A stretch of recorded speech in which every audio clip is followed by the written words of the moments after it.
last time out, we actually had some decent success. I think I can say, considering I'm not great at this game, but wins are wins. Good results are good results. So I did a little bit of training, but I haven't played this in 2 weeks. So we have 4 horses now. We will have a foal on the way next year, which is super exciting. I've never done breeding in this game, so that'll be awesome. Titania is currently in foal, so the sire is Guisho or Guisho. Again, don't know how to pronounce that horse's name. I'm just going to call him Guisho. And we'll expect a new foal next year. So let's give you guys a quick rundown of our horses that we've obviously been using. Here is Desert Glow, 4-year-old mare, if I'm not mistaken. A 5-year-old mare, excuse me. And I've done 3 races with her so far, and we've had a second place finish along with the 2 shows third place finishes. So her rating has improved from an 84 to an 86, and then eventually an 88 as it is today. She needs to get her conditioning up, so actually I probably need to focus on training. But we actually have 2 races coming up, 2 grade 3s. We have the May 4th Kentucky BC grade 3 race, and then we also have the May 8th Kentucky grade 3 class 1 race as well. So where are we at? We're at April 20th. We still have some time. Let's check out our 2-year-old colt here, Roscoe Blake. As you can see, only 57 rated, still very, very, very green. And if I look at his stats in more detail, I don't know if he has the potential to have a later growth type. This, correct me if I'm wrong. For those of you that play this game, the higher this green bar is for Constitution, obviously it says, the horse can take more racing, but that's the only thing I see that's at all relevant to a growth type of stat that you get like in the Gallop Racer series, where it tells you when your horse is going to peak. So I'm hoping this bar being this far this way means that this guy will be a late bloomer, so to speak, because none of these other categories read the same way in regards to when our horse will probably peak. Now, there's also a bar, Juvenile Constitution. The higher this bar, the higher the potential for the horse to take more racing as a youngster. This bar is not that shaded. You can see it's only, I would say probably 30% of the way there on a scale of like 30% to 100%. And then you come back up here to the regular Constitution for the entire longevity of my horse's racing career. You see how much longer this bar is. I assume this is the actual growth type bar, and this is also a good indicator to let you know, yeah, your horse is not going to be racing as much when they're younger. So to me, at least, that's a good thing for Roscoe Blake. I hope that he will peak, in a couple of years, but not anytime soon. Breeding indicator indicates he wants to run a mile. The best place he's finished is 5th, and gotta get him in the right groove. Still putting him in maiden races, and I think he needs to train. So actually, we're gonna do a duo training session here. Desert Glow, she needs to get ready. I'll have her take the lead today. I can't remember who actually wants to take the lead. Last time I did a training session, they told me, oh yeah, this horse doesn't like the lead. Is it this one? No, Desert Glow is lacking fitness. That was our last training session. Okay. So, yeah, Roscoe Blake a little bit jaded, and I believe the same can be said for Desert Glow. So we're going to have them run again. Desert Glow also can run. Actually, Desert Glow and Roscoe are both endurance horses, which is nice. I'm glad that I actually have horses that can run over a mile, so I don't have to worry about endurance, which usually I have to worry about in these games because I end up just getting sprinters and maybe, at the very best, really fast milers, but nothing more than that. Any horse that wants to run like well over a mile, I don't get those until later in the game. So I'm actually going to have them do a mile workout. Seems a little bit intense, but it's a game, people. You know what I mean? Like, I'm just going to roll with it and see how it goes. So we'll stick them to a mile workout. And as far as the training is concerned, yeah, I'll stick to that. I think I have it on automated or automatic, I should say. So 1 mile, Desert Glow, our mare, 5-year-old mare, she will be the lead. And let's go ahead and, oh, we've already trained today. Never mind. Skipped to the next day, which is April 21st. And now let's set this up properly. And now let's make sure it's on 1 mile for the training distance. Perfect. And let's go ahead and go watch our horses train. So I don't really have any goals today. I'm just going to Try to get through a couple of races. Preferably, I like to do at least 3 to 5 races a video. So we have 2 for sure. I mentioned earlier. We'll be going to Louisville. That'll be exciting. And we'll see what else happens. Now, this obviously is going to take a while since they're running the full mile, but I do like to watch at least the first furlong just to kind of see how their pacing is. Yeah, they're pretty much running neck and neck for now, which is cool.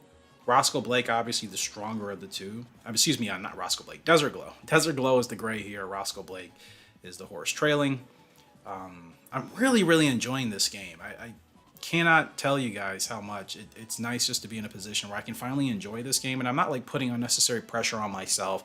And I'm not trying to prove anything. Hence why I'm playing this on easy. And even still, this game is still challenging on easy. You couldn't just give this game to any horse racing fan and just expect them to just walk away with it and know exactly what they're doing. I think it's a very niche based game, and it's for niche audiences that like this type of horse racing content, but the average horse racing fan would probably be a little overwhelmed playing this game unless they committed to it for a time. I'm not saying it's the most complicated thing in the world. I just, again, on the scale of modern day horse racing games or even over the past 10 to 20 years, it has a lot of information, and I know for sure that can overwhelm people.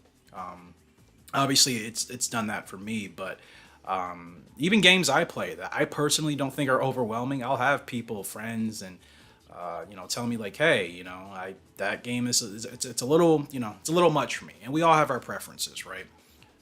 I'm a strategy game player, I should say. So I like games that cause me to think and challenge and I have to improvise and adapt. I don't like things to be super easy. Even though I'm playing this on easy, it's just because I wanted more money and I do want to actually get through a couple of seasons to really get my footing. I haven't even got to the halfway point in this game, and I've restarted 4 saves, right? So let's go ahead and look at how that session actually turned out in the notes. I didn't think it would go as quick as it did, but that's actually good. So we'll probably do that from now on. Let's go ahead and check what the head lead says for Desert Glow. Desert Glow finished with a winning time of 1:42.11. Desert Glow is lacking fitness. Shaka and Roscoe Blake also lacking fitness. So we'll have to probably have those 2 run again. The conditioning's actually dropped for Roscoe, or excuse me, Desert Glow. I don't know why I keep calling her. Yeah, we need that green bar. Do I need to spell them? I mean, do I just need to give them some time off? Maybe I do. All right, we're going to go ahead and skip to... I wish you could skip a week, but you can only skip a day, or you have to go all the way till your next race. Because I kind of wanted to race these 2 before then, so I'm probably just going to skip a couple days. Okay, I'll skip 6 days or 5 days, and let's just see how their conditioning looks. Okay, nothing's improved. Not that I was expecting it to. I just wanted to make sure that... Okay, so we'll train them again. I'll have Desert Glow again lead. And to be honest, I wonder... We ran the longer distance. I'm not sure if that was beneficial. I'm curious. I kind of want to run them a little bit longer. Just to see how that goes. I mean, I'm just experimenting at this point. So I'll run them at 1 mile and 2 furlongs. So a little bit of a longer distance there. Looking at the Sha Tin race course there. I gotta admit, that's one of the most coolest, aesthetically pleasing racetracks in the world. Just because of the city landscape with the racetrack right there. There's not a lot of horse racing tracks in the world where you have such an awesome metropolis as the background.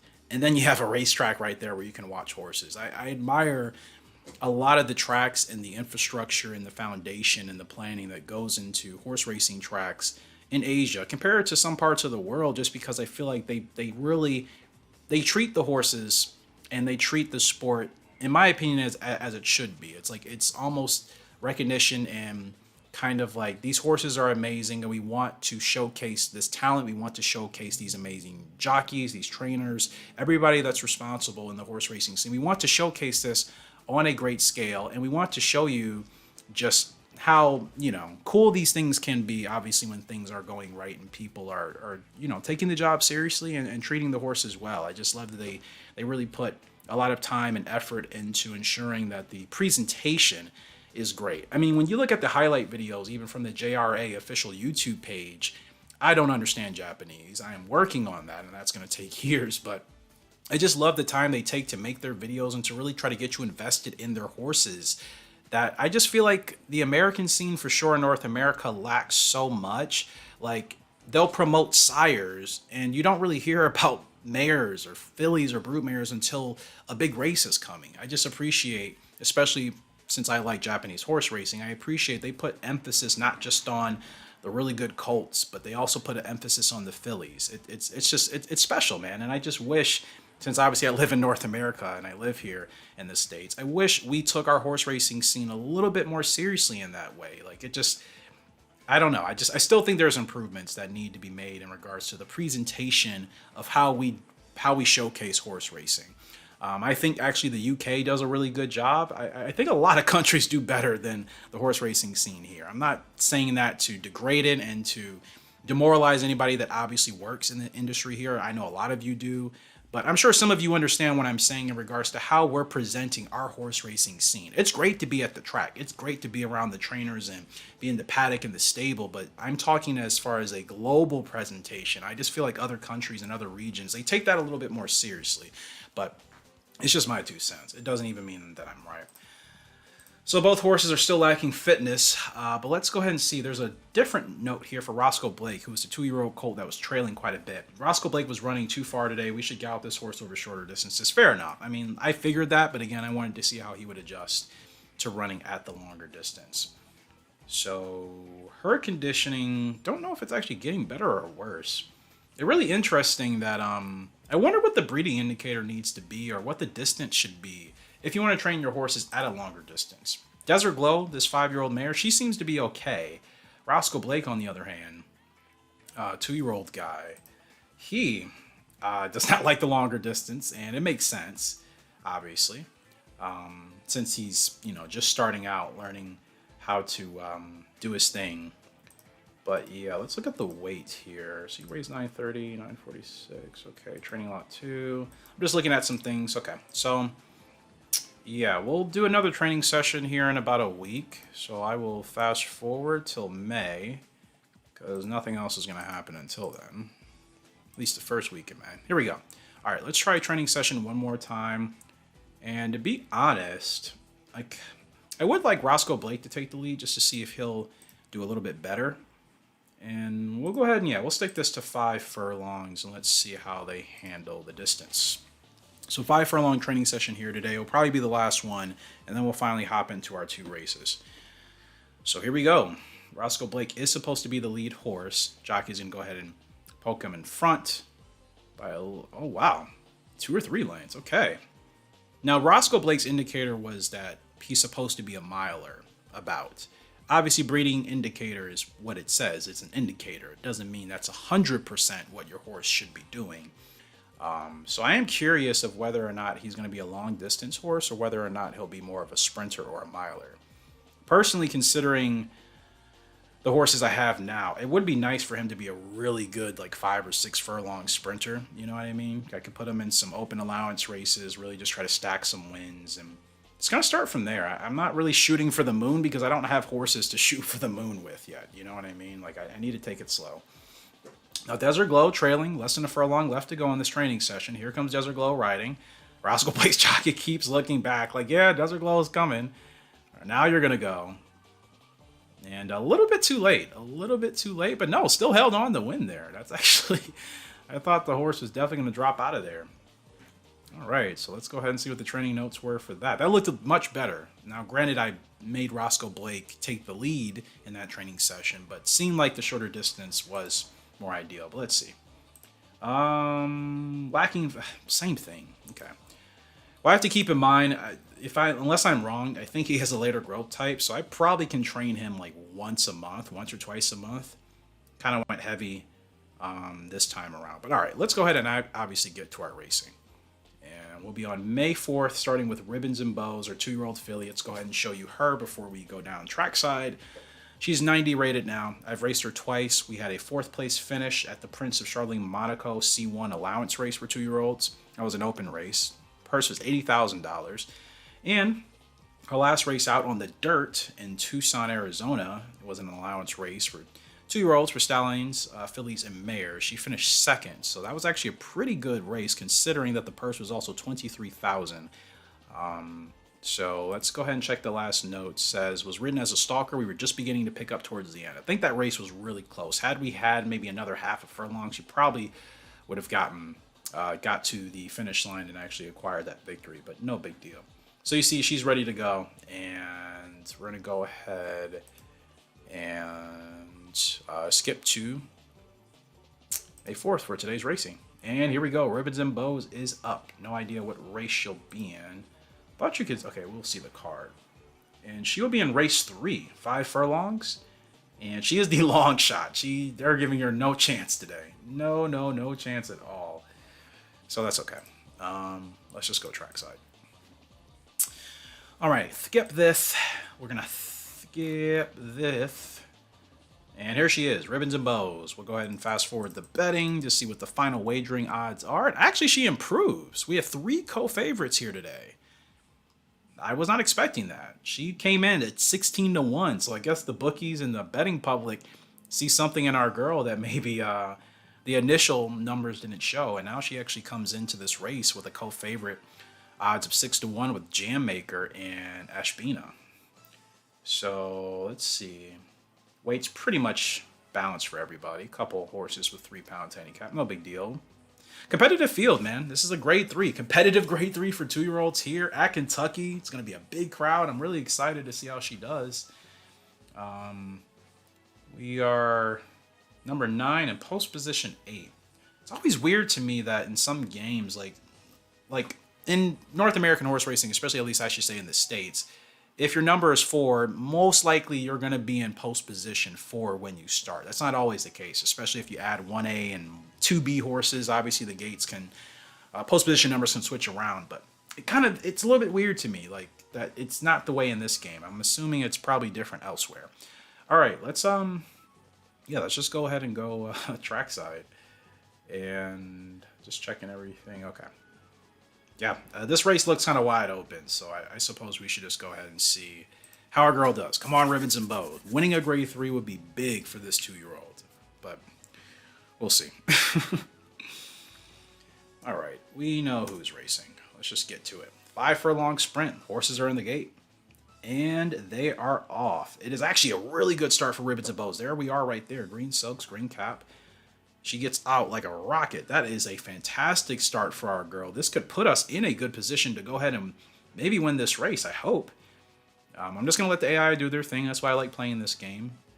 I'll allow the AI to control the horse and just hope that they get her going at the right time. But she's pacing pretty well, and the rest of the field is going. I just hope she has a lot in the tank. Maybe, yep, here we go. Down the stretch we come. 2.5 furlongs as we come around the final corner. How do you switch the camera angle side? Is it this? Yes, it is. Just kind of want to see the home grand side. I mean, the stand, you guys know what I mean. I want to see the crowd. So down the stretch we come, almost approaching a furlong, and Ribbons and Bows, she's still there, but now she's dropping back. Here comes the 4-horse. Jamira Glory is going to go there and try to challenge the leader, Ashbina. Ribbons and Bows, she's called it a day. She is not even in the money. Currently in 5th, may drop the 6th, and that's going to do it. Not a bad race. At least she beat half of the field. They gave her co-favoritism, but just don't really know what to do with her yet. She's not a bad horse. I mean, we've had some decent results. I'm just still trying to figure out that really good window to get her into. But probably the class was a little bit harder for her, racing in a grade 3. I probably should stick her to just open allowances for now. But nonetheless, still, that's not a terrible result, considering I thought we were going to be a long shot. Jockey says she was obviously ridden. Why do they keep saying she's being ridden as a stalker? She's been leading. I wish they would stop saying that. She's not being ridden as a stalker. She got out like a rocket, and she took the lead, and she was in the lead until the last 2 furlongs. What are you talking about, bro? Yeah, just didn't have the pace. Like I said, I think that's a little bit too hard for her, so no big deal. We'll go ahead and skip today's racing. And that pretty much does it for Ribbons and Bows. She's still good to run again. Let's check. Oops, you're not Ribbons and Bows. Here you are. Right here. So, 90 rated still. That purse was $170,000. Oh, that would have been lovely if we could have nabbed that win. But like I said, I've kind of back and forth, fourth place finish, second place finish, back up to a fifth place finish. But like I said, I think I just need to run her in easier races if I really want to take advantage of what she's able to do. So I'll probably do that for her next time out. Let's go ahead and go to May 8th. So we can go ahead and tackle another grade 3 with Saranac Lake. Let's show you this 4-year-old filly before we get her on track here. Another beautiful gray. Breeding indicator indicates 6 furlongs. Obviously, I've been running her strictly at 6 furlongs. And she is undefeated. She is undefeated as a 4-year-old filly. And she has not lost. Now, obviously, I have kept her at the handicap C3 level or the grade 3 level. But nonetheless, she's received wins. She started off with a 72 rating, I believe, in her first season. And now she's all the way up to essentially an 89/93. But we'll say 89 from the last rating. So fantastic stuff for her. Let's go trackside and actually let's see what race she's in. She'll be in race 4 and it's going to be a field of 5 and she should be, yeah, we are the favorite. Awesome.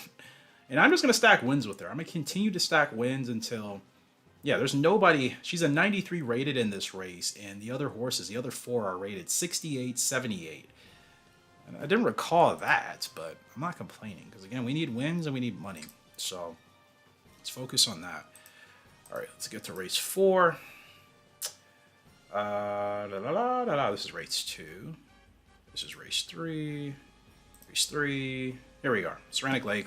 Let's forward the betting to see what the final odds are. Yeah, she had the morning line odds of 5-2. Now she'll be 11-4. Yeah, you're not winning any money if you're betting on her. I mean, you are, but you'd be better off doing something exotic. Yeah, without a shadow of a doubt, the favorite. Hopefully she gets the win, keeps her undefeated streak rolling. And to be honest, if she does win here today, I'll probably try to move her up in class. This is a grade 3 as well. This would be her second grade 3 victory. So I wonder what level she is. You guys think maybe she's a grade 2 horse, potentially? Maybe a stakes grade 2 horse, I'm not sure. I don't think she's a grade 1 horse. But maybe I could run her an occasional grade 2. And some higher class handicap races where the handicap rating is for horses that are like 95 to 105. I think that exists in this game. Let's go ahead and go trackside. 6 furlong sprint, 5 horses. And we're off and running. We are the only gray in this field on the outside. I believe she likes to run as a closer, which is even better. So Tearaway Lady is going to go ahead and take the lead. Kilbride Last is going to sit there in second. Monty's Gift in third. Saranac Lake now dropping back, having a little bit of issues there with the jockey. No More Prisoners is going to move up into fourth. So hopefully she's okay. Hopefully she's all right. 4 furlongs left to go. Still Tearaway Lady leading by about 2 lengths. Monty's Gift sitting there in second, tied with Kilbride Last. They're kind of going head to head. No More Prisoners in fourth. 3.5 furlongs left to go. A lot of the horses are starting to get rolling now. Tearaway Lady still on cruise control at the front, waiting for our girl Saranac Lake to get going. 2.5 furlongs left to go as we approach the stretch here. And it is still Tearaway Lady leading. Saranac Lake has to get going. She is to the inside. Less than 2 furlongs left to go. It's still Tearaway Lady. My horse isn't even in shot. I hope she's on a run on the outside. What is going on? Nothing's happening. Furlong left to go, and the jockey is keeping her pinned to the inside. Tearaway Lady on cruise control. What is happening? And that's going to be the race. Saranac Lake falls in last place. I have no answers for that. I do not understand. And I'm not playing this. Like, this is completely AI oriented. She was in great conditioning heading into today's race. The heavy favorite. Like, what is that about? Not even close.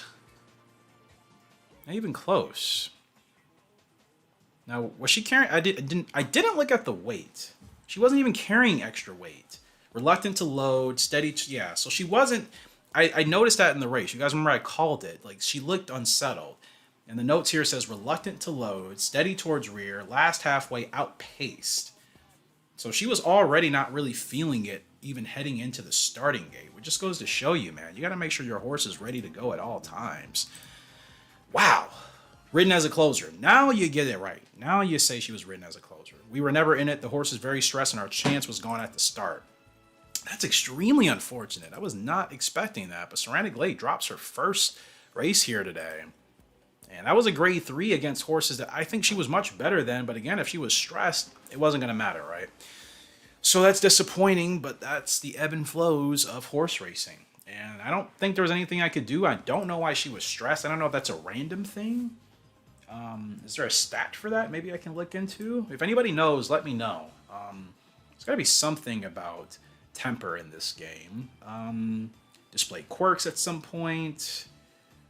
This bar is nothing. I don't know if that's good or bad. The lower this bar, the more likely the horse is to exhibit lazy behavior on the track. Okay, her enthusiasm is not great, so maybe that's the key.